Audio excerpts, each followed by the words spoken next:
Imagine living your life after 50 and feeling energized and excited about your future. Welcome to the Women in the Middle podcast, the podcast for women who are ready to figure out what they want and create the life they deserve. Here's your host and master certified life coach, Susie Rosenstein.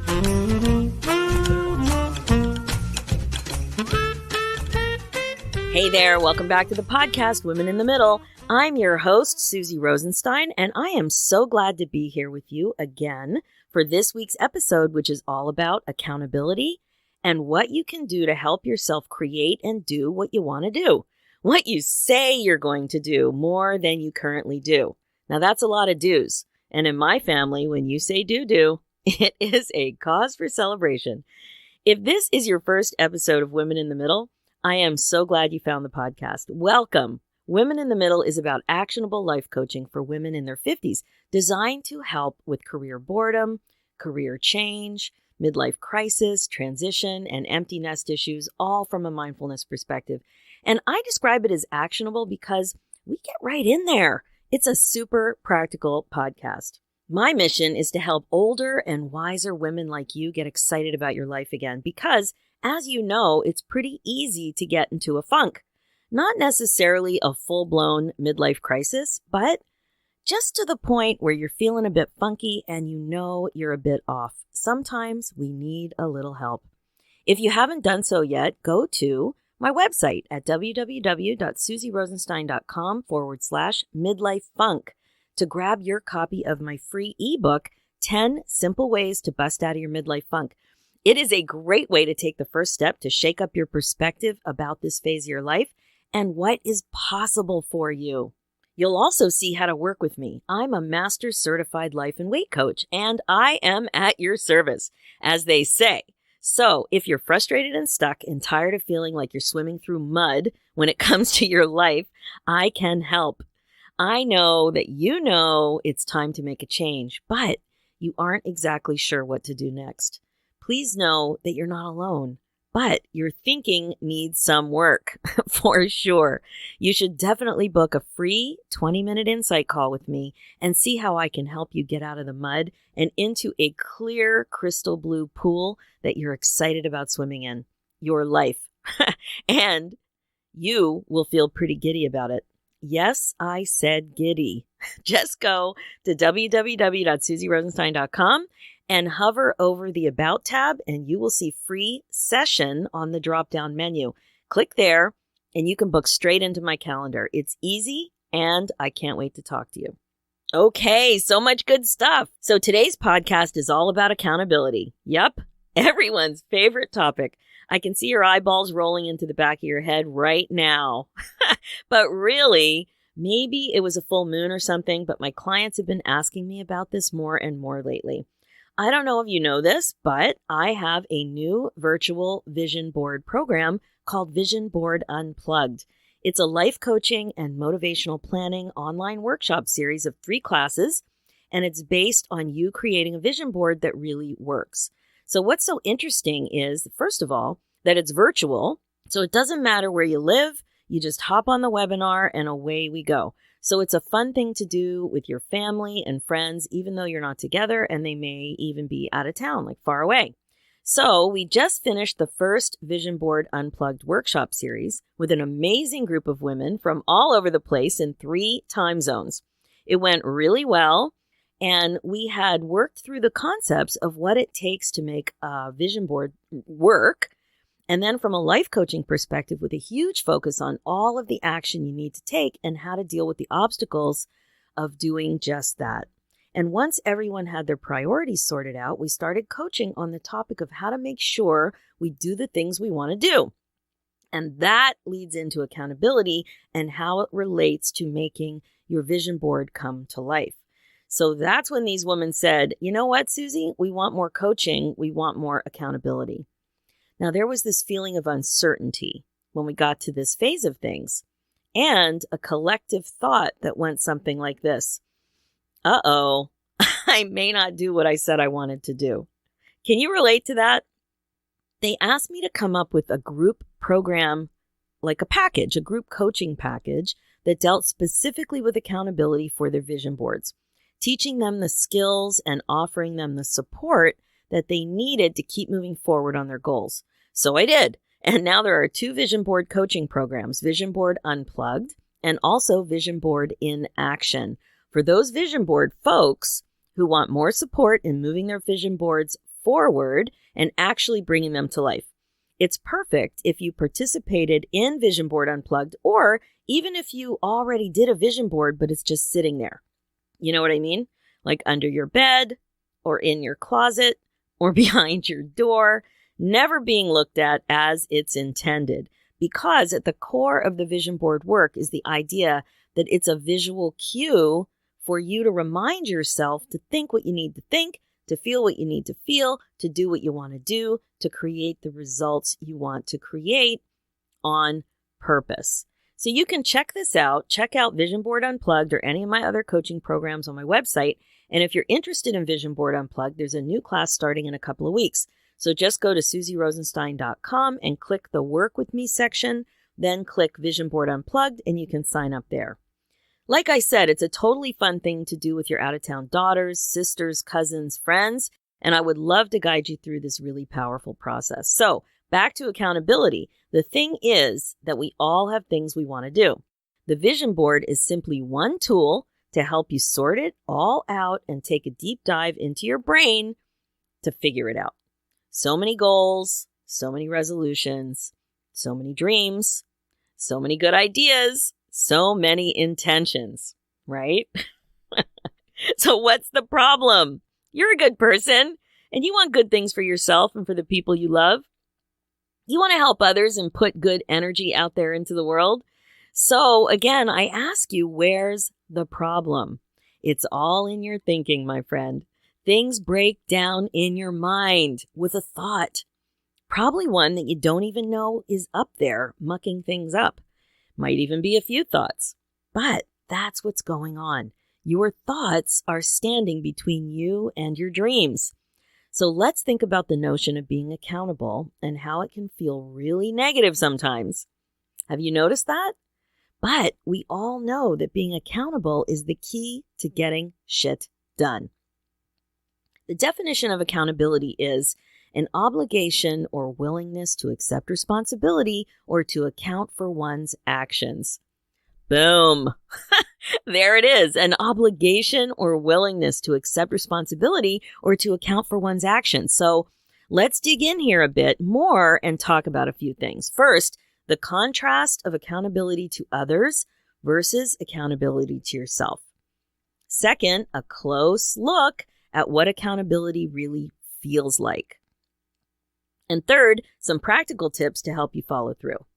All right, I think that you would most likely agree that there's often a difference between the way you are accountable to others versus the way you are accountable to yourself.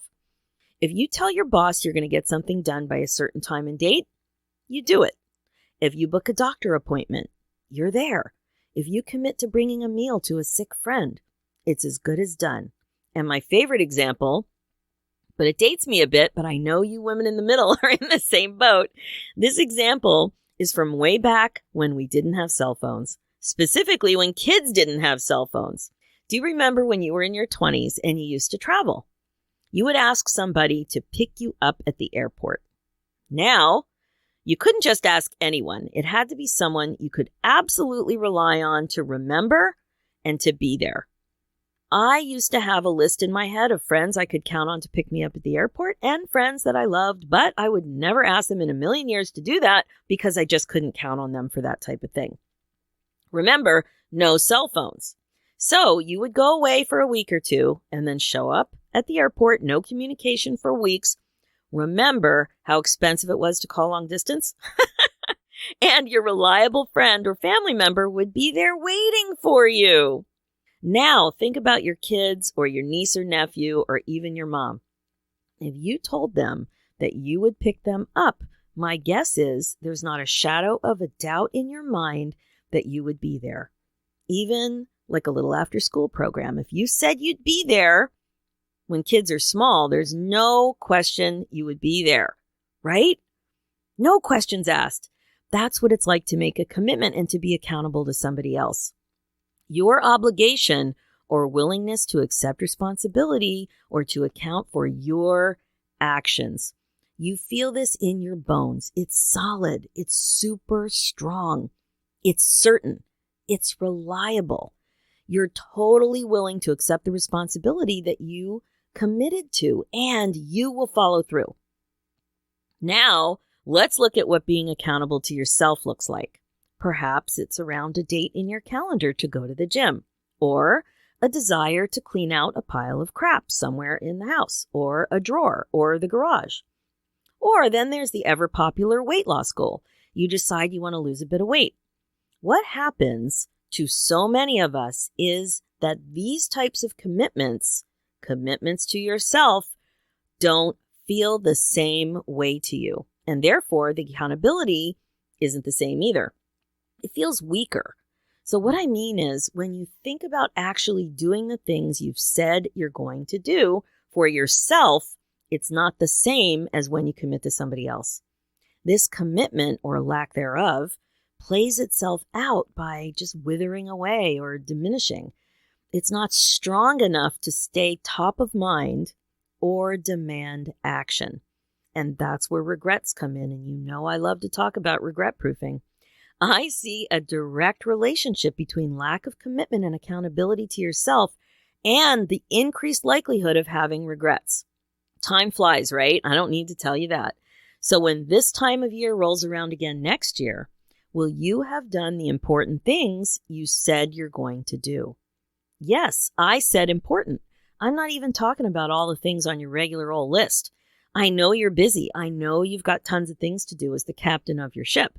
But I'm really only talking about what you've prioritized for yourself. So these are things that have hit the priority list. So for now, please take a moment and notice what it feels like when you say you're going to pick your kid up at the airport. There's not a shadow of doubt that you will be there for your kid. Feel it.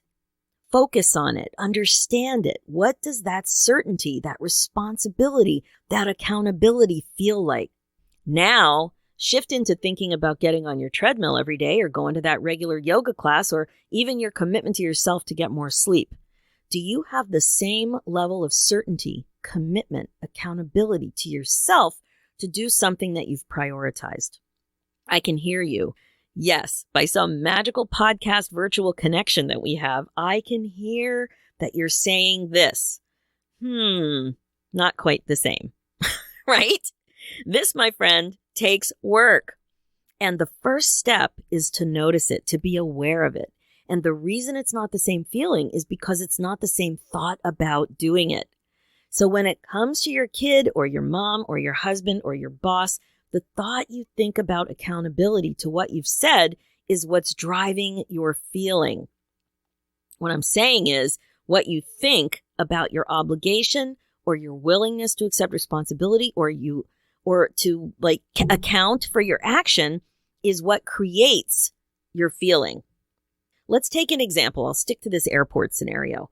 When I think about telling my kid that I would pick him up at the airport, my thought is something like this: I won't let my kid down. That's my thought. I won't let my kid down. And when I think I won't let my kid down, it creates a feeling. For me, it's more than feeling responsible. It's deep. It's more like love, commitment, confidence. It's strong. I have no trouble feeling it, and I know it's unshakable. And when I feel this way, what do? I follow through. I take action. I do, right? Without hesitation. My personal result is that I'm accountable to my kid.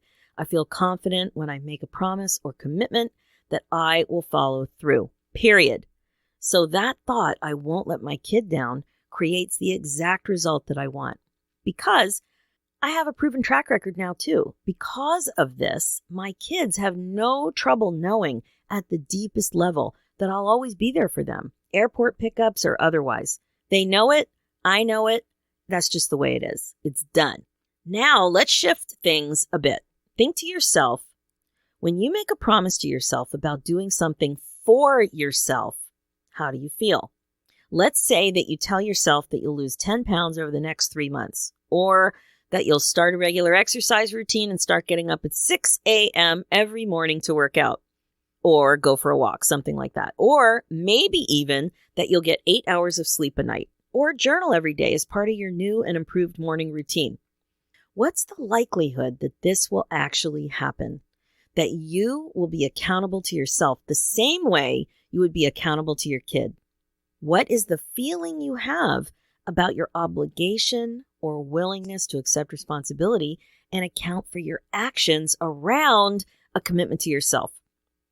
Does it feel the same? Does it feel as certain, as reliable, as intense, as confident? My guess is that it doesn't. And the reason for this is because of a thought. There's something you're thinking that creates this feeling as well. And it's not the same thought that's behind your willingness to accept responsibility for your actions when it comes to others. It's probably something like this. It's okay if this doesn't happen. Or, I can work on this later. Maybe this one. It's more important that I get this other work done. Do you follow? In fact, there's often a thought that you need help being accountable, that you need some external accountability. And if you had this external accountability set up, you would be more successful. That if you tell someone else, you'll be more accountable. That if you log into an app, you'll be more accountable. Or if you go to a meeting, you'll be more accountable. That if you're in a group where everyone is doing the same sort of activity, you'll be more accountable. So interesting, right? That's what happened with the vision board group. And it's super common to feel this way. And for sure, many people are indeed more successful when they are in an accountability group. But it's not because of the group that you're more successful. It's actually because of the way you're thinking about the group, that it's better or easier with the group. In other words, it's what you're making the group mean that is creating your feelings, which are creating your result. Of course, you'll learn more skills and gain more insights, but under it all is a different thought. And we all know what that means. Different feelings, different actions, and a result that proves your thought. In the same vein, what I'd like to offer you is that the thought that created your feeling of confidence and responsibility and accountability with the whole kid at the airport scenario is available to you now in all circumstances, even when it comes to your accountability to yourself. That thought, I don't want to let my kid down, can be transferred and adapted to other circumstances. You could think that you don't want to let yourself down, for example. Notice how you feel. You want to think a thought on purpose that generates the same kind of feelings. And notice also that it's just a skill to think thoughts like this more regularly. It's a skill that you can practice just like you practice playing tennis and driving in the snow. Yes, I mentioned snow. Sorry, we're up to our ears in snow in Toronto. So the more you practice the skill, the more effortless it becomes. Thinking thoughts that are useful to you are a great example of that. So, what can you do to be more accountable to yourself? The first step is awareness. Notice when you are accountable and when you're not. Dig a little and try to catch the thought that's creating your feelings of obligation to follow through in your commitment. When you're accountable, you're thinking one thought. When you're not accountable, it's a different thought. So isolate the thought for amazing insight. Open yourself up to be fascinated with yourself as you're digging around. Take a really good look and see what's going on. Don't just accept that you're not accountable or that you need help. Dig. All right. Second, practice thinking the thoughts that are the most useful for you and your effort to be more accountable. Make notes. Put them in your phone. Practice repeating them. Do what you can to put these thoughts at the forefront of your mind. Be compassionate with yourself as you're strengthening your new skills. Cleaning up mental hygiene takes practice. Third, create support when you want to be more accountable and aren't quite there yet on your own. Get an accountability buddy. Join a group. Download a helpful app. Make sure to do what you need to do to be a woman who's accountable to herself. But what I really want you to consider is that this support is part of your training and practice to improve your own skills. It's part of the process. It's not something you do instead. You're doing it to improve your own skills. So remember, even saying that you have trouble with accountability is a thought. It's an ingrained way of thinking about yourself. So you can start here. Can you be open to the idea that you're getting better at accountability? I think you can. So that's it for this episode. If you like what you've heard, just head over to Women in the Middle podcast on iTunes and leave me a review. Oh my God, if you are a regular listener to this podcast and you've said to yourself that you want to leave me a review and you haven't yet, it's a great opportunity to practice being more accountable to yourself. And I have to tell you, seeing those reviews just makes my heart sing. So do it, ladies. I would really appreciate it. Check out the show notes too. There's lots of information there and links to anything we've talked about. So just go to www.susierosenstein.com. Let's do this, ladies. One scary accountability thought at a time. Thanks so much for listening and have a great week.